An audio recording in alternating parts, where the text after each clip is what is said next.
So many trainers, managers, and owners of fitness businesses always ask me, what's the best piece of advice that you could give to me? Well, in this video, I'm not gonna give you just one piece of advice, but I'm gonna give you the 10 coolest things that I've learned in the fitness industry as a highly paid consultant. What's up, everybody? I'm Brett from thefitnessboss.com, helping you take hold of those 166 hours that your clients try to undo when they're not training with you. Now, we publish new videos every single week, so make sure that you right-hook that subscribe button below. And if you like this video, we greatly appreciate if you give it a thumbs up and you give it a like. Now, in today's video, we're talking all about the 10 coolest things that I've learned in the fitness industry as a highly paid consultant. Now, last time, we talked about coolest thing number 1 being always be hiring. And today we dive into coolest thing number 2, which is the money is in the follow-up.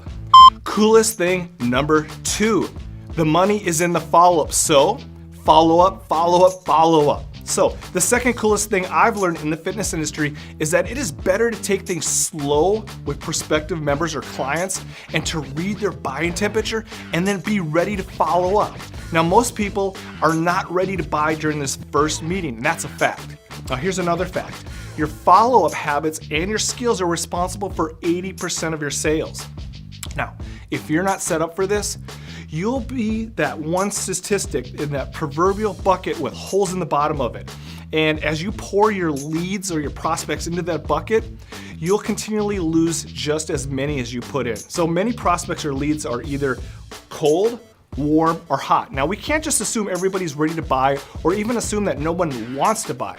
We need to gauge their buying temperature throughout that sales process. Now, a cold lead, they might not be ready to make a decision to move forward with you in the, buying any personal training or any other of your fitness services. Now, they're the ones that you might have just approached on the training floor for that first time, or maybe you just spent like 5 to 10 minutes helping them out, but that's as far as it went. You're new to them, and that's just a risk that they're not ready to commit to. But you just don't pitch these people off to the side and never contact them again. That's crazy.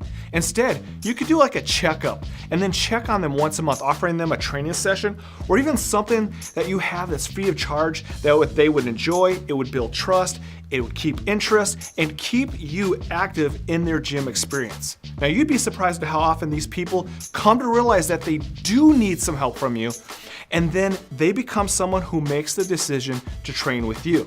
Now, let's talk about a warm lead or a prospect in this case. This is a person with that's a little more perceptive, meaning that they have seen training, they might have even thought about training, or they currently are thinking about personal training, but they just have not made the decision to move forward with training with you or anybody else. Maybe you've even put them through a comped workout and they still didn't buy. So then you have to ask them permission to check on them every 2 weeks or a month or so. And you see, the money, it's in the follow. And a lot of trainers, they don't see that. They don't do the things that I just mentioned. Most trainers think of that prospect, if they didn't buy, then they're done with them. Now, in many cases, a warm lead or prospect will confess really to you in a follow-up meeting that they were unable to reproduce those same training experience that you gave to them, that you provided. And this is a realization that's key because then they'll most likely move forward with you with training as a result of that. Now, the reason why the sale finally happened is because you consistently followed up with them. So just remember that most people fall into the cold or the warm lead status, and you need to really read their buying temperature to move along with them. So if you don't follow up consistently or have a legitimate excuse to follow up with them, then you'll be leaving money on the table every single month. The takeaway here is to set aside 1 hour each and every day to do follow-ups to prospects. No excuses.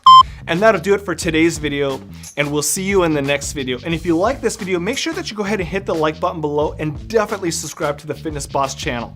Now, we post new videos like this every single week, helping you with your fitness business building and your client training and your social media tips and practical tools to get you ahead. Now, today, we talked about number 2 of the 10 coolest things that I've learned in the fitness industry as a highly paid consultant. And I hope this video was of great value to you. Now, also, let us know if you have a follow-up process for each segment of your fitness business in the comments below. And if you don't, tell us why or why not. Now, if you have other questions or comments, make sure that you leave them in the comments below, as we'd love to hear from you. So thanks for watching, and we'll see you next time.